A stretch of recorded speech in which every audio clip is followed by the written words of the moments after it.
Hello दोस्तों, exam Gurukul classes में स्वागत है। कैसे हैं स्टूडेंट? मॉडर्न हिस्ट्री चल रही थी।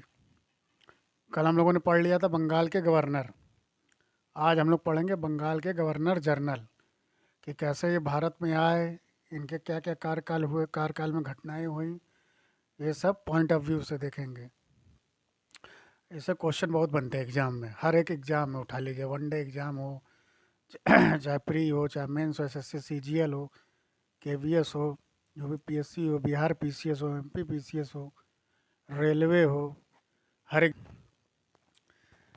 क्योंकि जब अंग्रेज लोग भारत में शासन करने आए, तो जैसे आज भारत में अपने राष्ट्रपति हैं, वैसे गवर्नर था अंग्रेजों के टाइम पे। तो बहुत मतलब बड़ा पद होता था, और सारा कंपनी का काम देख रेख इन्हीं के हाथों पे होती थी। आइए देखते हैं। और जिसने बाकी क्लास से ना देखी हो, जितनी हो गई हिस्ट्री की, धार्मिक सुधार आंदोलन हो गया, 1857 क्रांति हो गई है, ईस्ट इंडिया कंपनी का भाई भारत में, पुर्तगालियों का आगमन, प्लासी युद्ध, बक्सर का युद्ध, और संविधान की क्लासें हो गई हैं। और हिंदी क्लास बहुत जल्दी होने वाली है। कमेंट करके बताइएगा हिंदी क्लास कब से शुरू करें। आइए चलिए देखते हैं। चलिए शुरू करते हैं। क्वेश्चन, बंगाल के गवर्नर जनरल। बंगाल के governor general Warren Hastings. Warren Hastings Warren Hastings कौन थे? बंगाल का प्रथम governor general Warren Hastings. Directly question पूछ लिया जाता है, बंगाल का गवर्नर जनरल कौन था? प्रथम गवर्नर जनरल कौन था? वार्ने हेस्टिंग। सन टाइम क्या था इनका? 1772 से 1785। अब इनके बारे में कुछ बातें, उनके शासन में क्या क्या घटनाएं हुई, आइए देखते हैं। 1773 के रेगुलेटिंग एक्ट के तहत गवर्नर का पद भारत से समाप्त कर दिया गया, और फिर उसी को नाम दे दिया गया, गवर्नर जनरल कहा गया। 1773 का जो रेगुलेटिंग एक्ट आया था, जब भारत का संवैधानिक विकास पढ़ेंगे चैप्टर, जब मैं आप लोग पढ़ाऊँगा तो उसमें डिटेल से बताएंगे कि 1773 का रेगुलेटिंग एक्ट क्या था, चार्टर्ड एक्ट क्या होता है, ये सब पढ़ाया जाएगा जब पॉलिटी क्लास होएगी। अभी तो भाग 5 तक क्लास हुई थी पॉलिटी की, तो बच्चों ने कमेंट किया कि मॉडर्न हिस्ट्री पढ़ाइए, तो मॉडर्न हिस्ट्री चलने लगी। अब इसके बाद फिर पॉलिटी देखा जाएगा, या फिर ज्योग्राफी, जो आपको पढ़ना हो कमेंट करके बताइएगा। चलिए आइए देखते हैं। 1773 के रेगुलेटिंग एक्ट के तहत गवर्नर को गवर्नर जनरल कहा गया।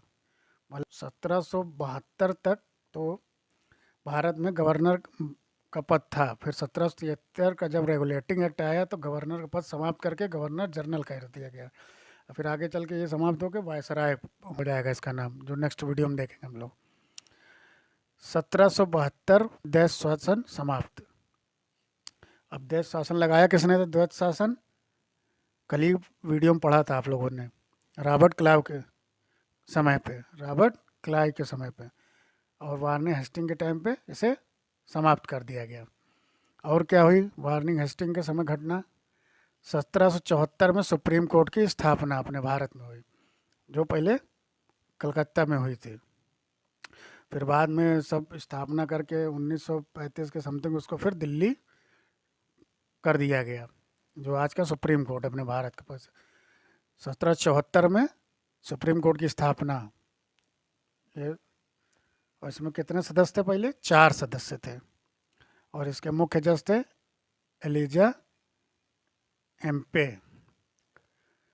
चलिए आइए एक बार फिर से देखते हैं। वार्ने हेस्टिंग बंगाल का प्रथम गवर्नर जनरल। 1773 के रेगुलेटिंग एक्ट के तहत गवर्नर का पद समाप्त, गवर्नर जनरल पद हो गया। क्या हुआ? 1772 में देश शासन समाप्त, 1774 में सुप्रीम कोर्ट की स्थापना हुई। जिसने नोट्स ना बनाओ बना लीजिए, अपने नोट्स खुद बना लीजिए हाथों से, इसलिए मैं आराम से सीरियल सीरियल साफ साफ वीडियो बनाता हूँ, देख के आप लोग लिख लीजिए। चलिए आइए दूसरे की देखिए। लॉर्ड कार्निवालिस। लॉर्ड कार्नवालिस, इसका टाइम क्या था? 1786 से 93 तक। ये भाई साहब कब आए अपने भारत में? 1786 से 93 तक। इन्होंने क्या किया? सिविल सेवा का जनक कहा जाता है? लॉर्ड कॉर्नवालिस को। एग्जाम में तो डायरेक्ट क्वेश्चन आ जाता है, सिविल सेवा का जनक भारत में किसको कहा जाता है? तो लॉर्ड कॉर्नवालिस को। पुलिस सेवा का जनक लॉर्ड कॉर्नवालिस, यानी आईएएस आईपीएस का जनक लॉर्ड कॉर्नवालिस। अब ये समझ लीजिए अंग्रेजों के टाइम पे आईएएस को आईसीएस कर ले, सिविल सेवा का जनक। अब बाद में आईएएस किया गया। स्थाई बंदोबस्त, ये मोस्ट इम्पॉर्टेंट है। 1793 में इनके समय में। 1789 में क्या हुआ? दास व्यापार पर रोक। जो दास मतलब दास व्यापार क्या होता था? होकर खरीदे और बेचे जाते थे, उस पर रोक लगाई।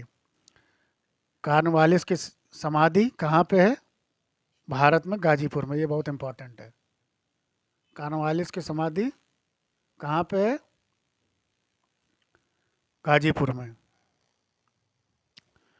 ये क्वेश्चन बहुत आता है कि किस गवर्नर जनरल की समाधि में कहाँ पे है? तो गाजीपुर यूपी में। यूपी स्पेशल से जब क्वेश्चन आता है तो क्वेश्चन जरूर आता है। फिर आते हैं लॉर्ड वेलेजली। वेलेजली, इसको तो अभी हम लोगों ने पिछले वीडियो में पढ़ा था 2 दिन पहले। 1798 से 1805 क्या किया इसने? सहायक संधि। सहायक संधि की शुरू की। टीपू सुल्तान वाले चैप्टर मैसूर विजय में इसका नाम आया था, लॉर्ड वेलेजली का। सहायक संधि शुरू की। पहला राज्य किसने अपनाया? हैदराबाद ने 1798 में। दूसरा मैसूर ने। मैसूर में कब अपनाया? 1799 में। तंजौर 1799 में। अवध, अवध कौन सा क्षेत्र? फैजाबाद, आज का फैजाबाद, लखनऊ, सुल्तानपुर, ये अवध का क्षेत्र था। तो 1801 में अवध ने अपनाया। मराठा महाराष्ट्र वाला क्षेत्र। 1802 में इन्होंने क्या अपनाया? सहायक संधि। लॉर्ड वेलेजली के बारे में बस इतनी जानकारी, इसके ऊपर बाहर नहीं आता। फिर उसके बाद कौन आता है? लॉर्ड हेस्टिंग, 1813 से 1823। इनके शासनकाल में क्या हुआ? पिंडारियों का दमन, सिंघोली की संधि, तीसरा आंग्ल मराठा युद्ध और पेशवा का पद समाप्त। जो पेशवा का पद था ये मराठों में होता था। जब हम लोग मराठा चैप्टर पढ़ेंगे शिवाजी के बारे में तब इसकी चर्चा होएगी नेक्स्ट वीडियो में। क्या इनके बारे में था? पिंडारियों का दमन किया, सिंघोली की संधि, तीसरा आंग्ल मराठा युद्ध, फिर पेशवा का पद भी समाप्त किया। किसने? लॉर्ड हेस्टिंग ने। अब आते हैं Lord William Bentinck. Lord William Bentinck ये भारत के गवर्नर जनरल थे। क्या थे? ये भारत के पहले गवर्नर जनरल थे। और जो वार्ने हेस्टिंग था वो बंगाल का पहला गवर्नर जनरल था। और फिर गवर्नर जनरल मैंने आपको बताया ना, फिर बंगाल गवर्नर जनरल पद हटा के फिर क्या किया? पूरे भारत का गवर्नर जनरल बनाया गया। पहले कि एक स्टेट कवर होता था, फिर उसके बाद से पूरे भारत का जब बनाया गया तो पूरे भारत का देख रेख करने लगे ये लोग। ये भारत के गवर्नर जनरल थे। ये सबसे पहले मद्रास के गवर्नर थे। सबसे पहले कहाँ गवर्नर थे? मद्रास के। देखिए पहले गवर्नर थे, बाद में भारत के गवर्नर जनरल बन गए। 1828 में बंगाल का गवर्नर थे। पहले मद्रास के थे, फिर उसके बाद बंगाल के बने, फिर पूरे भारत के बने। इन्होंने क्या किया? सती प्रथा का अंत किया ईश्वर चंद्र विद्यासागर के टाइम पे 1829 से 30 तक। और सरकारी भेदभाव, जो सरकारी सेवा में भेदभाव होती थी उसको ख़त्म किया। आइए एक बार रिकॉल करते हैं। लॉर्ड हेस्टिंग के समय क्या हुआ? पिंडारियों का दमन, सिंघोली की संधि, तीसरा मराठा युद्ध, पेशवा पद समाप्त। लॉर्ड विलियम बेंटिंग ये भारत के पहले गवर्नर जनरल थे। ये सबसे पहले मद्रास का गवर्नर, 1828 में बंगाल का गवर्नर बने, सती प्रथा का अंत, सरकारी सेवा में भेदभाव। फिर आते मोस्ट इम्पोर्टेंट कौन है? लॉर्ड डलहौजी, सबसे फेमस गवर्नर। क्या इनकी नीति जानते थे? क्या नीति थी? व्यक्तिगत का सिद्धांत, यानी हड़प नीति, डॉक्ट्रिन्स ऑफ लैप्स, हड़प नीति। पहला राज्य हड़प नीति के तहत कौन सा हड़प्पा यूनियन? सतारा। सतारा कहाँ? महाराष्ट्र में 1848 में। दूसरा जैतपुर। तीसरा संभलपुर 1849। चौथा झांसी 1854। पांचवा अवध 1856 में। और क्या किया? तोप खानों की स्थापना कहाँ की? मेरठ में। सेना का मुख्यालय इन्होंने क्या बनाया? शिमला। सेना का मुख्यालय कहाँ बनाया? शिमला। और डलहौजी के टाइम में क्या हुआ? 1853 में पहली रेल चली, जानते हैं, मुंबई से थाने वाली। 1854 में क्या हुआ? डाक टिकट मतलब डाक सेवा। विद्युत तार सेवा, बिजली का काम। और कहाँ से कहाँ तक बिजली? पहला विद्युत तार सेवा शुरू हुई कलकत्ता से आगरा तक। कलकत्ता से आगरा तक। अब इनके बारे में समझ लीजिए आप, इसने बहुत से भारत में काम किए, अच्छे भी किए, वो बुरे भी किए। बुरे क्या? ये हड़प नीति के तहत शासन को मिला लेना, जैसे सितारा को हड़प लिया, जैतपुर को हड़प लिया, झांसी को कुशासन तहत मिला लिया, अवध को मिला लिया। तोप खानों का स्थापना कहाँ की? मेरठ में। सेना का मुख्यालय बनाया शिमला में। पहली रेल चली इनके टाइम में 1853 में। डाक का जनक भी इन्हें कहा जाता है 1854 में। विद्युत विद्युत तार सेवा का भी जनक इनको कहा जाता है, लॉर्ड डलहौजी को।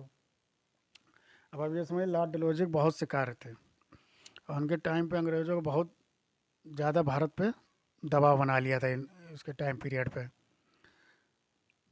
और फ्रेंड्स बताइए क्लास कैसी लगी? एग्ज़ाम गुरुकुल क्लासेस को सब्सक्राइब कर लीजिए, इसको सपोर्ट करिए। एक से एक बढ़िया कंटेंट है, उस क्लासेस मिलेंगी आपको। और जिसको हिंदी पढ़नी कमेंट करके बताइए, तो कल से एक वीडियो हिंदी का भी मिलेगा आप लोगों को भी। जल्द से जल्द कमेंट करके बताइएगा। क्लास कैसे लगी ये भी बताइए, अच्छी लगी कि ख़राब लगी सब बताइए।